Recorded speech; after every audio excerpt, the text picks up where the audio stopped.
एक बार फिर से बहुत बहुत स्वागत है आप सभी का परीक्षा वर्ल्ड के इस यूट्यूब चैनल में।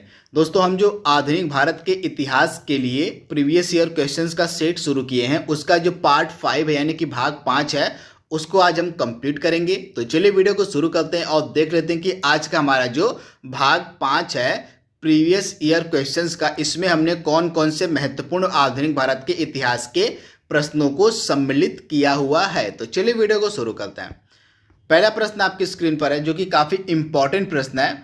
आपको बताना है कि निम्नलिखित में से कौन एक भारतीय राष्ट्रीय आंदोलन में क्रांतिकारी नेता नहीं थे। यानी कि आपको दिए गए 4 ऑप्शंस में से बताना है कि कौन एक भारतीय राष्ट्रीय आंदोलन के क्रांतिकारी नेता नहीं थे।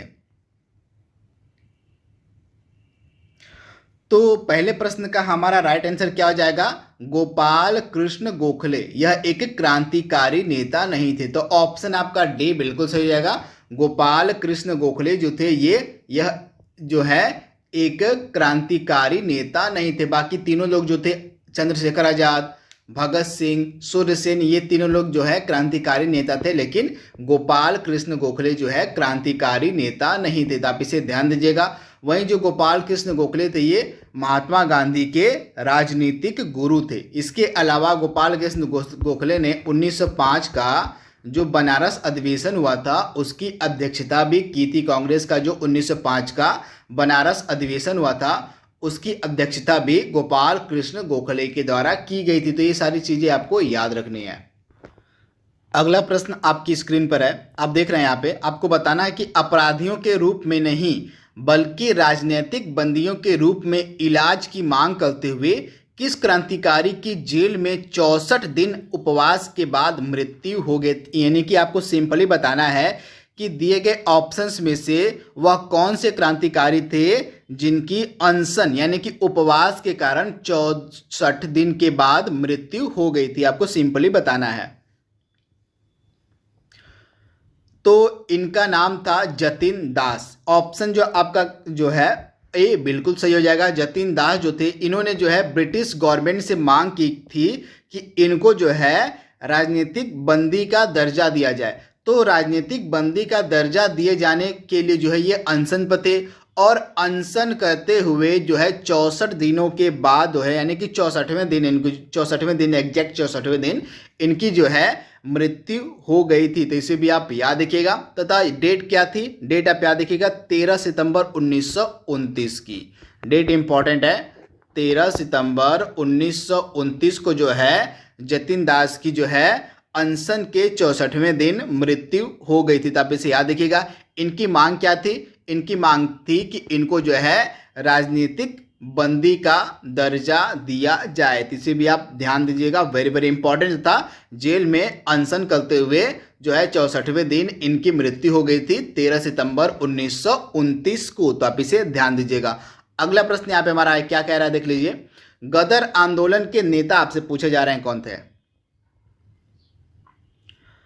तो गदर आंदोलन के नेता थे लाला हरदयाल। यानी कि ऑप्शन आपका जो है ए बिल्कुल सही हो जाएगा। लाला हरदयाल जो थे ये गदर आंदोलन के नेता थे। तो आप इसे याद रखिएगा। मैं आपको कुछ इंपॉर्टेंट फैक्ट बता देता हूं गदर आंदोलन से रिलेटेड जो आपके एग्जाम में 100% पूछे जाएंगे। सबसे पहले चीज, इसकी स्थापना किसके द्वारा की गई थी? तो आप ध्यान दीजिएगा, इसकी स्थापना जो है की गई थी लाला हरदयाल के द्वारा। कहां पर की गई थी? तो 1913 में, और वर्ष था 1913 का, और जगह थी सैन फ्रांसिस्को। जगह आप याद रखिएगा, सैन फ्रांसिस्को जगह थी। सैन फ्रांसिस्को आपको कहाँ मिलेगी? तो यह जगह आपको मिलेगी अमेरिका में। यानी कि अमेरिका के सैन फ्रांसिस्को में 1 नवंबर 1913 को, डेट आप याद रखिएगा, 1 नवंबर 1913 को जो है अमेरिका के सैन फ्रांसिस्को में लाला हरदयाल के द्वारा जो है गदर पार्टी की स्थापना की गई। इस गदर पार्टी के पहले अध्यक्ष बनाए गए थे सोहन सिंह भाखना और लाला हरदयाल इसके प्रथम मंत्री थे। तो इसे भी आप याद रखिएगा। तथा कांसी राम जो है इसके उपाध्यक्ष चुने गए थे। इसके अलावा गदर पत्रिका का भी प्रकाशन किया गया था इन्हीं के द्वारा। तो गदर पत्रिका का जो प्रकाशन किया गया था, इसे आप ध्यान दीजिएगा, गदर पत्रिका। तो गदर पत्रिका का जो प्रकाशन किया गया था पहली बार, यह किस भाषा में किया गया था, यह भी कई बार एग्जाम में पूछा जाता है। तो आप ध्यान दीजिएगा, गदर पत्रिका का जो प्रकाशन है पहली बार उर्दू भाषा में किया गया था। कब? तो पहली बार उर्दू भाषा में जो है आपकी गदर पत्रिका का प्रकाशन किया गया था। ये 100% आपके एग्जाम में पूछे जाने वाले प्रश्न है जो मैं आपको बताते चल रहा हूँ, इनको आप नोट डाउन करते रहिएगा। तो ये फैक्ट आप याद रखिएगा। इसके बाद उर्दू भाषा में छपने के बाद जो है कुछ दिनों के बाद यह जो गदर पत्रिका थी यह जो है गुरुमुखी में छपने लगी थी। तो इसे भी आप याद रखिएगा, कुछ दिनों के बाद जो है यह पत्रिका आपकी गुरुमुखी में छपने लगी। तो दो फैक्ट आपको याद रखना है। जब स्टार्टिंग में गदर पत्रिका प्रारंभ हुई थी, प्रकाशित हुई थी, तो वह उर्दू में छपी थी। उर्दू में छपने के बाद कुछ दिनों के बाद यह गुरुमुखी में छपने लगी थी। तो आप इसे याद रखिएगा, भूलिएगा मत। अगला प्रश्न यहाँ पे हमारा है, क्या कह रहा है देख लीजिए। 1904 में किसने क्रांतिकारियों के गोपनीय समिति के रूप में अभिनव भारत का आयोजन किया, आपको बताना है। तो आप ध्यान दीजिएगा, अभिनव भारत जो संस्था थी इसकी जो है स्थापना की गई थी वीडी सावरकर के द्वारा। नाम आप याद रखिएगा, वीडी सावरकर, इनका पूरा नाम है आप ध्यान दीजिएगा, विनायक दामोदर सावरकर के द्वारा जो है अभिनव भारत जो है की स्थापना की गई थी। तो आप इसे ध्यान दीजिएगा, भूलिएगा मत। तथा अभिनव भारत की जो शुरुआत थी यह वीडी सावरकर के द्वारा कब की गई थी? 1904 ईस्वी में की गई थी। तो इसे भी आप ध्यान दीजिएगा, वेरी वेरी इंपॉर्टेंट। इससे पूर्व 1904 से पूर्व 1899 में आप ध्यान दीजिएगा, 1904 से पूर्व 1899 में एक संस्था स्थापित की गई थी वीडी सावरकर के द्वारा, जिसका नाम था मित्र मेला। इसे आप ध्यान दीजिएगा, 1899 में वीडी सावरकर के द्वारा एक संस्था स्थापित की गई थी जिसका नाम था मित्र मेला। आगे चलकर यही जो संस्था थी आपकी मित्र मेला, यह अभिनव भारत में परिवर्तित हो जाती है 1904 में। तो आप इसे ध्यान दीजिएगा। इसके बाद अगला प्रश्न यहाँ पे हमारा है, निम्नलिखित में से किस शहर में स्वतंत्रता सेनानी चंद्रशेखर आजाद ने ब्रिटिश पुलिस द्वारा घिर जाने के बाद खुद को गोली मार ली थी? यानी कि जो हमारे स्वतंत्रता सेनानी चंद्रशेखर आजाद थे, इन्होंने जो है अपने आप को कहां पर गोली मारी थी, आपको बताना है। तो आप ध्यान दीजिएगा, पुलिस मुठभेड़ में जो है जो हमारे क्रांतिकारी थे चंद्रशेखर आजाद, इन्होंने खुद को जो है गोली मार ली थी और शहीद हो गए थे। तो यह जगह थी आपकी इलाहाबाद। इलाहाबाद में एक पार्क था जिसका नाम था अल्फ्रेड पार्क। आप ध्यान दीजिएगा, इलाहाबाद में एक पार्क था जिसका नाम था अल्फ्रेड पार्क। इसी अल्फ्रेड पार्क में जो है जो हमारे क्रांतिकारी थे चंद्रशेखर आजाद, वे शहीद हो गए थे। कब हुए थे? तो 27 फरवरी 1931 को। ये डेट आप याद रखिएगा, 27 फरवरी 1931 को जो है चंद्रशेखर आजाद शहीद हो गए थे। तो इसे आप याद रखिएगा, भूलिएगा मत, 27 फरवरी 1931।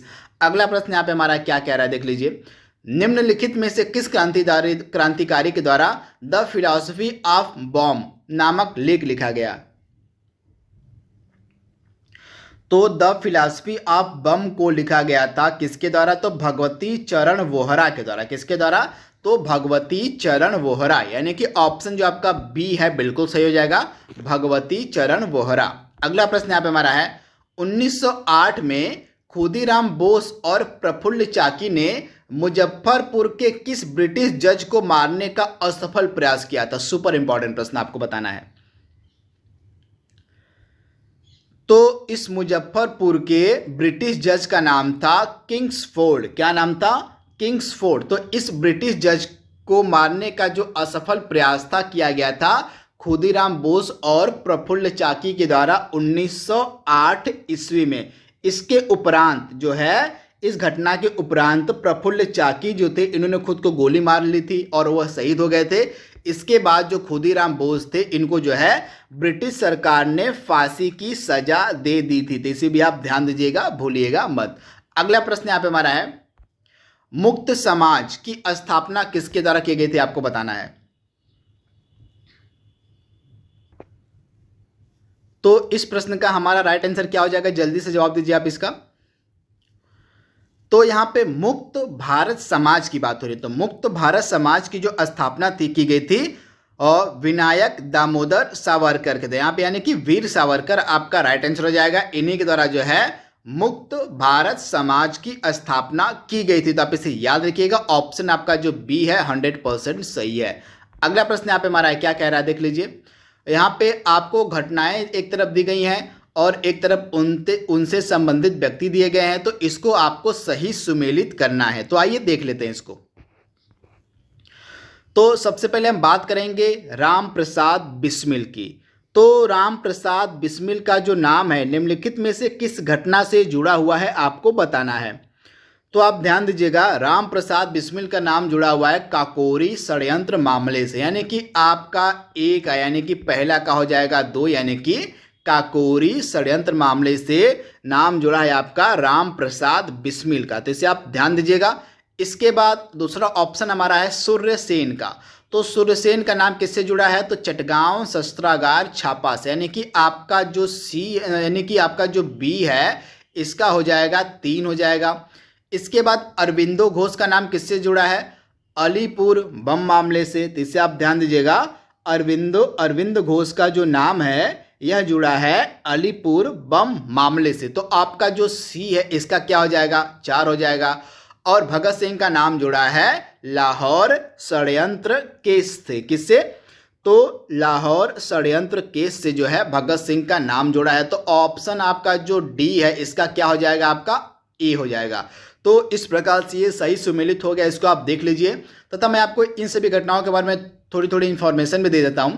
तो लाहौर षड्यंत्र जो केस था, इसी केस के चलते आगे चलकर भगत सिंह, राजगुरु, सुखदेव को जो है 23 मार्च 1931 को फांसी की सजा दे दी जाती थी। यह था आपका लाहौर षड्यंत्र केस। वहीं अगर हम काकोरी षड्यंत्र मामले की बात करें तो यह जो काकोरी कांड हुआ था, सबसे पहले आप याद रखिएगा, जो काकोरी कांड हुआ था यह किसके द्वारा अंजाम दिया गया था, तो HRA यानी कि हिंदुस्तान रिपब्लिकन एसोसिएशन, उस समय एक संस्था थी HRA जिसका नाम था हिंदुस्तान रिपब्लिकन जो है एसोसिएशन, हिंदुस्तान रिपब्लिकन एसोसिएशन के क्रांतिकारियों के द्वारा जो है 9 अगस्त 1925 को, ये डेट आप याद रखिएगा, 9 अगस्त 1925 को HRA के क्रांतिकारियों के द्वारा जो है काकोरी कांड को अंजाम दिया जाता है। इसी अंजाम यानी कि काकोरी कांड के बाद जो है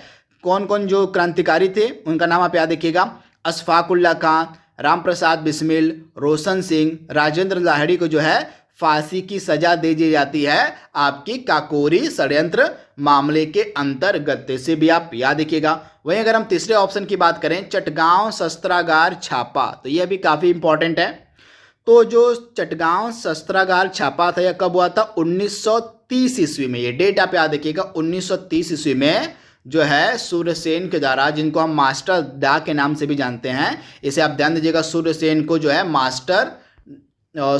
को मास्टर दा के नाम से भी जाना जाता था। इनके द्वारा जो है शस्त्रागार मतलब चटगांव शस्त्रागार छापा किया गया था 1930 ईस्वी में। तो आप इसे ध्यान दीजिएगा। इसके बाद अरविंदो घोष का मामला था आपका अलीपुर बम मामला, तो इसको मैंने बता दिया था। और भगत सिंह का मैंने बता दिया था लाहौर षड्यंत्र केस के तहत भगत सिंह को, राजगुरु को, सुखदेव को 23 मार्च 1931 को फांसी दी गई थी। अगला प्रश्न यहाँ पे हमारा है, गदर क्रांति आरंभ होने का सबसे प्रमुख कारण क्या था, आपको बताना है। तो गदर क्रांति आरंभ होने का जो है सबसे प्रमुख कारण क्या था, तो आप ध्यान दीजिएगा, गदर क्रांति प्रारंभ होने का सबसे प्रमुख कारण था आपका प्रथम विश्व युद्ध का प्रारंभ होना, यानी कि ऑप्शन जो आपका ए है बिल्कुल सही हो जाएगा, प्रथम विश्व युद्ध का प्रारंभ होना। तो इसे भी आप याद रखिएगा, वेरी वेरी इंपॉर्टेंट। इसके अलावा कुछ और घटनाएं भी थीं जो गदर क्रांति के प्रारंभ होने की प्रमुख कारण थी, जिनमें से कामगाटा मारू घटना थी। इसके अलावा लाला हरदयाल की गिरफ्तारी, ये सभी घटनाएं भी कुछ कारण थे जिनके कारण जो है गदर क्रांति को प्रारंभ किया गया था। जिसे भी आप याद रखिएगा, काफ़ी इंपॉर्टेंट ये है, तो इसे आप ध्यान दीजिएगा। अगला प्रश्न यहाँ पे हमारा है, देख लीजिए, चंद्रशेखर आज़ाद जो है कब शहीद हुए थे, मतलब कहाँ पर शहीद हुए थे, आपसे पूछा जा रहा है। तो मैंने आपको बताया था इलाहाबाद के अल्फ्रेड पार्क में जो है और चंद्रशेखर आजाद शहीद हो गए थे 27 फरवरी 1931 को। तो राइट आंसर आपका हो जाएगा ऑप्शन सी, इलाहाबाद के अल्फ्रेड पार्क में। कब? 27 फरवरी 1931 को। अगला प्रश्न यहाँ पे हमारा है, भारत के बाहर और भीतर दोनों में क्रांतिकारी की भूमिका निभाने वाले एकमात्र भारतीय राजकुमार कौन थे, आपको बताना है। तो इनका नाम क्या था? राजा महेंद्र प्रताप। यह एकमात्र भारतीय राजकुमार थे जिन्होंने भारत के बाहर और भारत के भीतर जो है दोनों क्रांतिकारियों की भूमिका निभाई थी। तो इनका नाम क्या था? राजा महेंद्र प्रताप। इसे आप ध्यान दीजिएगा, वेरी वेरी इंपॉर्टेंट। इसके अलावा जो राजा महेंद्र प्रताप थे, इनके द्वारा जो है 1915 में अफगानिस्तान के अमीरों की मदद से काबुल में अंतरिम सरकार का गठन किया था। आप ध्यान दीजिएगा, राजा महेंद्र प्रताप और बरकतुल्ला ने मिलकर, आप ध्यान दीजिएगा, राजा महेंद्र प्रताप और बरकतुल्ला, इन दोनों ने मिलकर 1915 ईस्वी में जो है अफगानिस्तान में अमीरों की मदद से काबुल में जो है अंतरिम सरकार का गठन किया था। आप इसे ध्यान दीजिएगा। अगला प्रश्न यहाँ पे हमारा है, महाराष्ट्र में 1900 में विनायक दामोदर सावरकर द्वारा स्थापित गुप्त समाज को कहा जाता था, आपको बताना क्या कहा जाता था। तो वह महाराष्ट्र में 1900 में विनायक दामोदर सावरकर के द्वारा जो गुप्त समाज का स्थापना किया गया था उसको कहा जाता था मित्र मेला। तो आप इसे ध्यान दीजिएगा, इसका नाम था मित्र मेला। मैंने आपको बताया था इसके बारे में 1899 में, एग्जैक्ट डेट थी इसकी, 1899 में जो है इसकी स्थापना की गई थी मित्र मेला की विनायक दामोदर सावरकर के द्वारा, तथा यही जो संस्था थी आगे चलकर 1904 ईस्वी में अभिनव भारत में परिवर्तित हो जाती है। इसे आप ध्यान दीजिएगा। अगला प्रश्न यहाँ पे हमारा है, खुदीराम बोस को ब्रिटिश जो ब्रिटिश जज था उसका नाम बताना आपको कि किस ब्रिटिश जज की हत्या के प्रयास के लिए फांसी दी गई थी। तो इस ब्रिटिश जज का नाम था किंग्सफोर्ड। तो किंग्सफोर्ड की हत्या का असफल प्रयास किया गया था खुदीराम बोस के द्वारा 1908 ईस्वी में, तथा इसी हत्या के प्रयास के कारण जो है खुदीराम बोस को फांसी की सजा दे दी गई थी। तो आप इसे ध्यान दीजिएगा। अगला प्रश्न यहाँ पे हमारा है, जो कि लास्ट प्रश्न भी है, 18 अप्रैल 1930 को चटगांव शस्त्रागार छापे की घटना का नेतृत्व निम्नलिखित में से किसके द्वारा किया गया था, जिसमें क्रांतिकारियों ने डपारा में स्थित पुलिस शस्त्रागार पर कब्जा कर लिया था। यानी कि सिंपली आपसे पूछा जा रहा है कि 1930 में जो चिटगांव शस्त्रागार छापा हुआ था, इस घटना को अंजाम किसके नेतृत्व में दिया गया था। तो आप ध्यान दीजिएगा, इनका नाम था क्या?